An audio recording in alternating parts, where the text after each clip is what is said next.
All right, we are live, Facebook Live. This is AgGrad Live, and actually, this is a new version of AgGrad Live here. We are bringing on guests so we can spotlight their careers. We realized for AgGrad, in order to fulfill our mission of helping people find their place in modern agriculture, one thing we definitely needed to do was to be able to tell the stories of the opportunities that exist so that those of you watching, maybe you're college students or maybe you're looking to pivot into the agriculture industry, you could get a better understanding of what opportunities were available to you, not just through a job description, but through someone who lives it every day and can kind of tell you from the trenches what it's like. So for our first guest in this new format, I wanted to get somebody who, first of all, has rapidly accomplished a lot of his career goals straight out the gate. He graduated in 2015 from North Carolina State University and is already making waves in D.C. He is the manager of government affairs for the American Feed Industry Association. So, John Stewart, thank you for being on the show, sir. Thanks for having me, Tim. Glad to be here. Well, this is going to be fun. I just want to get a better idea of your job, what you do on a daily basis. But so maybe just for some context to get us started here, tell us what exactly is the American Feed Industry Association. Sure. So the American Feed Industry Association, or AFIA, is kind of our acronym that we all go by, and that's a mouthful. But we represent the business, legislative, and regulatory efforts of the animal food industry, and so that includes livestock food. Food made for poultry or swine, dairy, beef cattle, whatever we're feeding animals, and then that also includes the pet food side. So we represent kind of both sides of that industry, and that also includes some grain companies, ingredient companies, and so kind of a host of folks that are involved in that supply chain of animal food for agriculture and for companion animals. Very cool. So you are part of this organization as manager of government affairs. What exactly does that mean? What do you do? Sure. So that's a pretty fancy title, but most people would refer to me as a lobbyist. So my job is to take issues that the animal food industry has and break those down into things that we can do legislatively. And so my job essentially is to take the challenges and the issues that the industry faces to Congress, and then work with lawmakers and legislators, policy makers at the federal level and sometimes at the state level to help ease burdens or to help better regulate or better educate or improve food safety for animal food. Great. And those of you, I see we have a few joining us here. Thank you very much for being on the live broadcast. You all have the luxury of being able to ask any of your questions you may have for John, and we'll make sure we get them on the show as well. But John, when we first met, it was, I think, 2015. So you were just getting ready to graduate. You were going to D.C., not really knowing what the future had in store for you. I can't believe 2 years later, you're in a very important role for a huge trade organization. So tell us kind of how that transpired. It was all by accident. I never came to DC with any intention of staying. So when I graduated, I was a December graduate. My plan was to go to grad school because I think that's what a lot of us think we want to do when we don't know what we want to do. And so I was like, well, I'll go to grad school and get another degree. And maybe by the time that's over, I'll know exactly what I want to do. And so when I kind of went around and people told me, well, you've got a semester and you've got a summer, go do something you've never done before. And so I had worked in industry before and kind of done some other internships, but I thought, I think it'd be fun to go live in a big city for a while and just do that because I never had. And so I got an opportunity to be an intern with the National Association of State Departments of Agriculture, which is the trade organization for all the state departments of ag. And so their members are commissioners, secretaries, and directors of agriculture in all 50 states. And so was with them for a couple months, and then I got what they call, I think, the Potomac Fever. Just really loved the area. Had an opportunity to see a lot of neat stuff and things that I only see on TV, and people that I only see on TV. And now I'm passing them in the hallway, and so I just caught the bug, and so ended up joining the staff for one of my home congressmen, Congressman David Rouser from North Carolina, and was with the congressman for about 8 months, and then had an opportunity to join AFIA. So move my way from congressional staff, working on the Capitol Hill, to now to being off the Hill and still working with congressmen, but just in a different role. Cool. And so a lot of us have seen, West Wing, House of Cards, Sure. all the shows, right? What's it really like? I mean, is it really that fast paced, that intense? And of course, I know all the drama and the crime and all that stuff hopefully doesn't really go on a daily basis, but what's it really like? Sure. So I would say it's kind of a match between all of those. I think the West Wing is more your idealistic picture of what Washington could be. Scandal and House of Cards are just kind of this fringe of just absolute craziness in politics. And then there's also Veep. I don't know if you've ever watched Veep. It's an HBO show, but I think it's probably the best representation of how this town really works. That sometimes things are moving along and clicking right along. And then other times, I think we've seen maybe in the last 6 months where we just get so bogged down. So it's kind of both. There are some definite playmakers. There are some folks here that really have a lot of power and can use that from time to time. But for the most part, I think the folks that are on Capitol Hill, whether they be, lawmakers, whether they be Congress people, or whether they are staffers or people in the executive branch, are here for the right reasons. And they really have the interest of the American people at heart. And they may have different ways of approaching that. And that's kind of what makes my job so fun, is now I get to play on both sides of that fence. So I'm no longer party affiliated necessarily, but I get to walk in independent offices and Democratic offices and Republican offices and make a case and then make it relevant and real to them. And I think that's probably what's most fun about what I get to do now. Cool. And now take us back to, so you caught this Potomac Fever, you called it, where all of a sudden you're like, wow, DC is kind of awesome. What was it about, lobbying or working on the Hill or whatever it is that made you say, you know what, I think I'm better off staying here than going to grad school or going back and getting another job back home? Sure. Well, so to kind of break that question apart, for me, I have a mentor here in town, and I met with him one day, and I said, look, I don't really know what to do. And I was like, I've got a good offer to go do a graduate program. And he said, and he told me pretty point blank that, John, if it's not a means to an end, then why do you want to go get a graduate degree? You've got a job offer.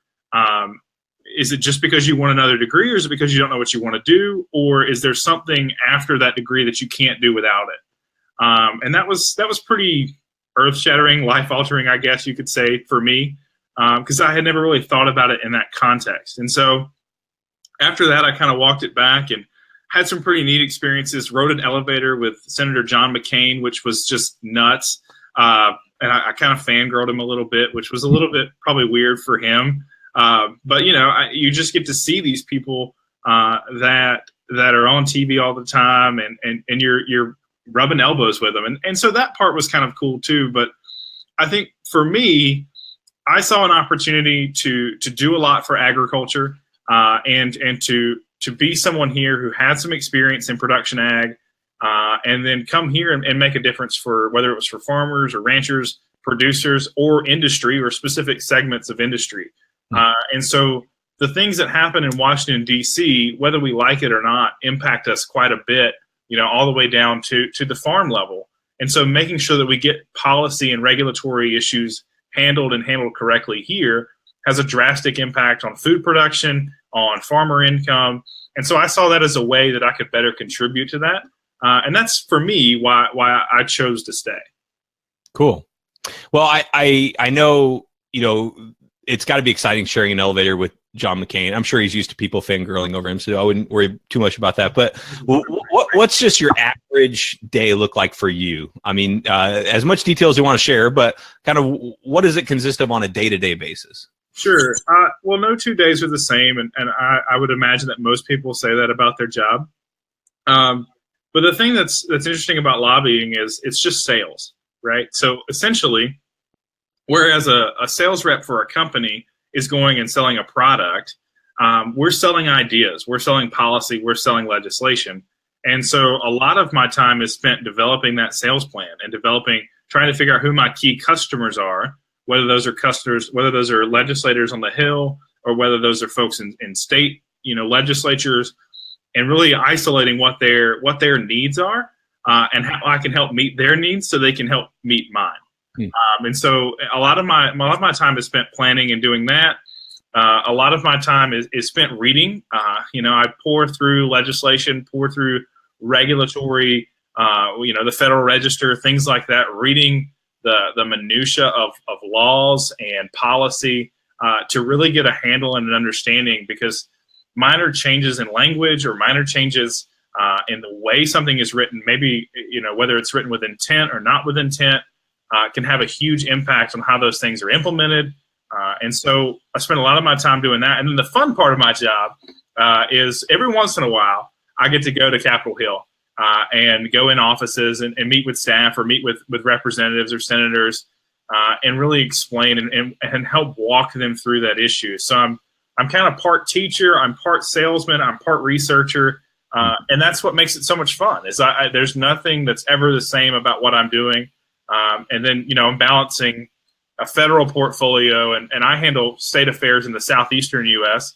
So balancing, 20 states roughly, and trying to make sure that we're doing the right thing, and that we're not doing one thing in another state that we're not doing here. And so balancing all that, and then of course attending a ton of events here in DC and trying to be visible and be part of that environment, because that's just as important as any of that strategy, is just being visible and being around. Right. Yeah. Building those relationships. So I guess that probably, it makes me think of another question for you, which is, if you were to hire somebody in your role, what would be the things you look for? Like specifically, how important is the ag background piece to what you do? And what other criteria would you look at? Sure. Well, an ag background helps. I mean, there's no question about that. I was fortunate enough when I was in college, to intern with Elanco Animal Health, and as a part of that, work with Sanderson Farm. So I had some feed mill experience.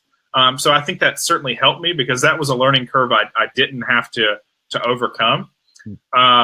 But for me, if I was hiring somebody, the biggest issue, and this is going to sound kind of ironic when most people think about lobbyists, but I need somebody that I can absolutely trust, with absolute honesty, because there are a lot of things that you can do to really get yourself in a mess if you're not careful and you don't have that integrity. And if you tell a lawmaker or you tell a staffer that you're going to do something, the follow through on that is so important, because once you break that trust or that relationship, it's incredibly hard to get that back. And burning one office is bad, but those offices talk. And so if it's one delegation from one state, that creates a huge problem and a huge obstacle to overcome. So that's the first thing I look for. We've got to be able to trust whoever that individual is. But, as far as technical knowledge, we can teach you all that. You don't have to come in knowing everything there is to know about the Food Safety Modernization Act or about how animal food is made. That's not true at all. But I would say that, you need to be somebody that can quickly connect with people, because you may have 10 minutes in a congressional office with a staffer that you've never met before. And that, you're doing your first 5 minutes or maybe 7. It's about establishing that relationship, finding that commonality, finding that common ground, and being able to quickly identify what they need. I think that's probably the hardest battle, and maybe what most people don't think about is, what do you need, or what are your legislative goals? How can I be a part of that? And then maybe I can wedge what I need from your office into that, or how can what we need fit into that profile? So really doing your background homework. But it's a fun job. So if you're outgoing and love to meet people and can, that just kind of comes easy to you, then it would certainly be something I would look at doing. And you probably should have an interest in government. That would probably help. Sure. No, I think you hit on something really key there. Obviously for lobbying, but for really any business, is if you can lead with knowing what your, customer or your client or your counterparty cares about, and leading with that. Like, okay, here's what you care about. Here's how I can help you. And oh, by the way, can we kind of make this a fair deal, and you help me, on the other end. So I think that's really key, and probably universally true among any sales role as well. Sure. Yeah, it's not about just having your hand out. Right. I can't just say gimme, gimme, gimme, and expect that there's not going to be something I should do or can't do. That needs to be part of that equation too. Yeah. So on a practical level, how important is it for you to be meeting face to face with the actual congressmen themselves, if you're lobbying, or versus like maybe talking to a staffer? Sure. So I spend a lot more time with staff. Congress people are very busy. For one thing, they're only here a set amount of time. They're going back to the district. They're meeting with constituents. They're, maybe they're campaigning, whatever they're doing. They're only here for a limited amount of time, and a lot of that time is spent on the floor, whether that's debating, voting, in committee. They're busy folks, and so I kind of reflect on that from when I worked on the Hill. Is a congressman's day may start at 8:00, but it usually doesn't wrap up until 6 or 7, and sometimes 8 or 9 or 10 or 11, and that whole time is absolutely slam packed full of stuff for them to do, and that's why they have staff to begin with, and a lot of times you'll get more time with a staff member who only handles a narrower set of issues.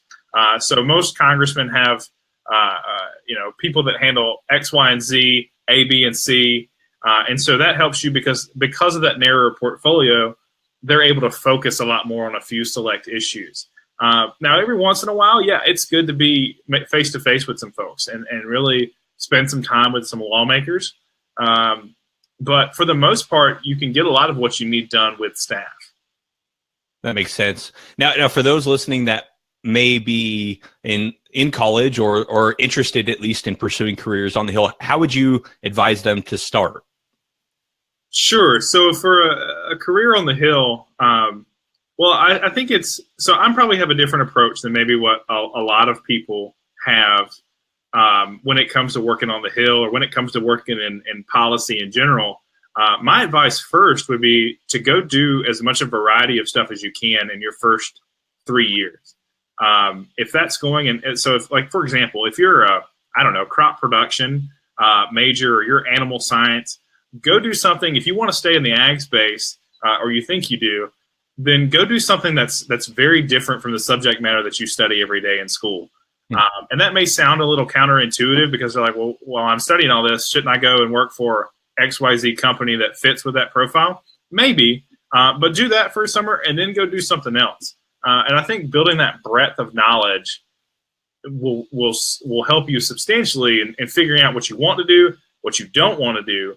But it'll also help you here. If you think you want to work in ag policy, you don't. Most people in town, especially those that work on the Hill, don't just deal with one specific segment of industry. They deal with all of an agricultural portfolio, and depending on where you're from, I mean, that could be dozens of commodities.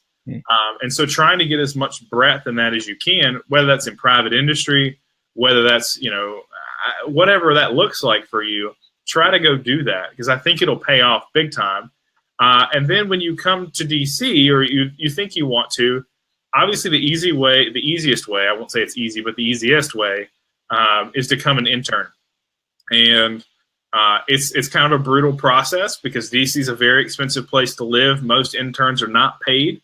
And so you just kind of have to tough it out for a little while. And some people are interns for 3 months, 4 months, and then get a job. Some are interns for 2 weeks and get a job. And you've got to be aggressive about it. But so find a place to intern, which is always easiest from your home state. Whatever, or maybe you have a deep connection in another state.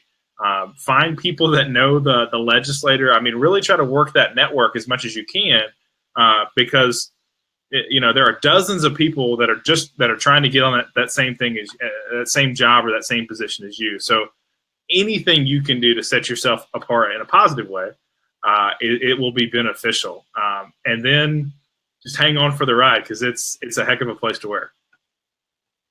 Yeah, I love that about the internship thing because what I think the most underutilized thing is for graduating seniors to get internships. If you're not finding the job you want, but you know where you want to be, and graduation's coming, and you just can't find that right role, don't feel like you are taking a step backwards by taking an internship. I mean, that is a great way to prove yourself, and a really low risk way for you and for the company to find out if you're right for each other. Yeah, it's that's the great part is, if you after 3 months, if you're like, gosh, I hate this. Yeah. You haven't lost anything. Right. It'd be miserable to be here and then, try to establish yourself and then realize 6 months in that you're the most miserable you've ever been. So just, take some time. I think you're exactly right to intern. But just like I said, try to go do some other stuff, and don't feel like you have to be a political science major or a journalism major or anything like that to come up here. There are folks up here from all different kinds of backgrounds, and most universities have some connection here with somebody. And if you can figure that out, that again is another good avenue to take. Cool. Well, we do have a question in the comments from a fellow John McCain fangirl.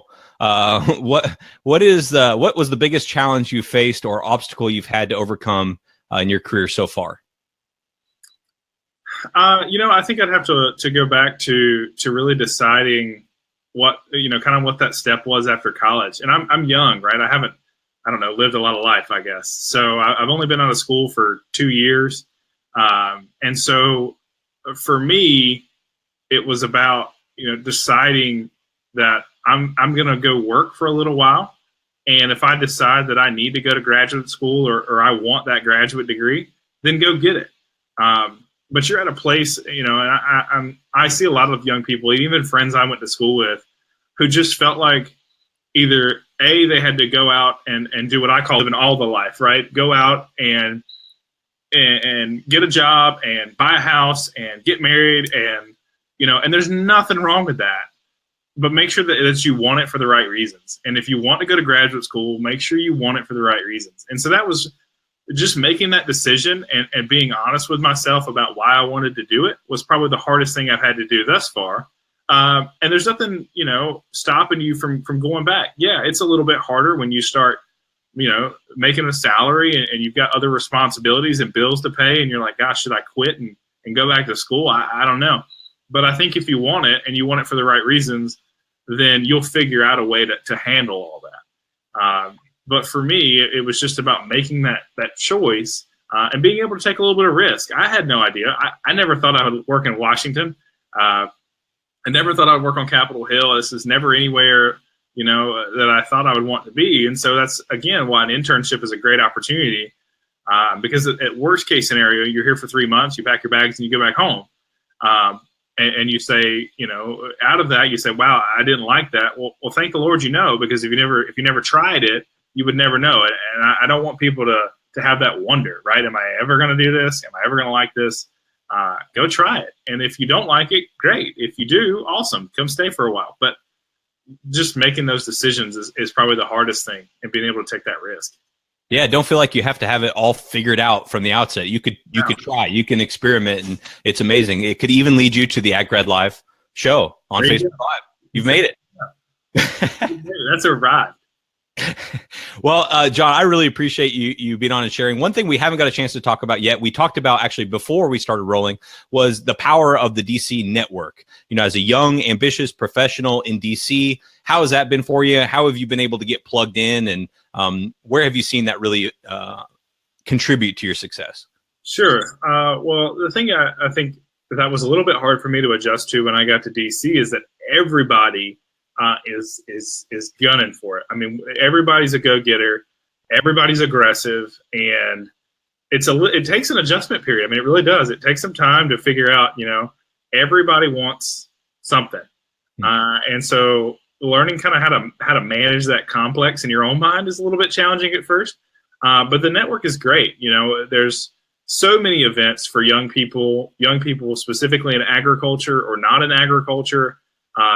Most people that work on the Hill and in the city are young. I mean, less than 30, 35. And so the government quite literally is run by 20-year-olds. And so trying to get plugged in is pretty easy. If there's something you like to do, then there's a group for it. So for me personally, like I like to hunt, I love to fish, which most people are like, really, in DC? Yeah, you can make it work, and you find friends and you find ways to go do it. but it's just about, again, kind of being adventurous and being willing to go try some new things. And when you first move here, it is a little bit scary because you don't know anybody. Right. And so it's, finding a few folks, and however you do that, if it's playing kickball, softball, most states have a state society, I guess you could say, that where the, folks from North Carolina, where I'm from, get together all the time. Or you just kind of get plugged into a group and you find that set of friends, and that just continues to grow. And then make a lot of time, if you're in my role or if you're on the Hill, make a lot of time to just grab coffee with folks. Go grab lunch with somebody and just talk to them about their career. They don't have to necessarily be any older than you, but just to kind of build that network, because you never know who that next Secretary of Ag is going to be, or who the next senator is going to be. You could have had coffee with them at 25, and what a cool story to have. So just be adventurous and don't be afraid that just because somebody runs public policy for some huge shop in town that they don't want to talk to you. Awesome. John, I can't thank you enough for being on the show and sharing your career, because it's really, really cool and exciting. I know there's a lot of people in the ag grad community very interested in DC and in policy in general. So it really helps to hear it from somebody who lives it every day. And perhaps we are interviewing a future Secretary of Agriculture on the show today. You just never know. You never know, but I don't know. I wouldn't bet on it. All right. Well, for those of you who tuned in, thank you so much. For those who caught us live, we are also going to repurpose this into a podcast, which will be coming out once we have a few episodes in. Our plan is to do 10 of these career spotlights in the fall, and then another 10 in the spring. So you get a really good, broad understanding of the career opportunities that exist for you in agriculture. So be sure to watch out for that. Be released probably within the next month or 4 to 6 weeks, I guess I should say. But thank you. And also, if you haven't already, go to jobs.aggrad.com and create a profile. We would love to update you about future AgGrad Live spotlights and other stuff going on. So thank you all, and we'll see you next time. Thanks, Tim. Thanks, John.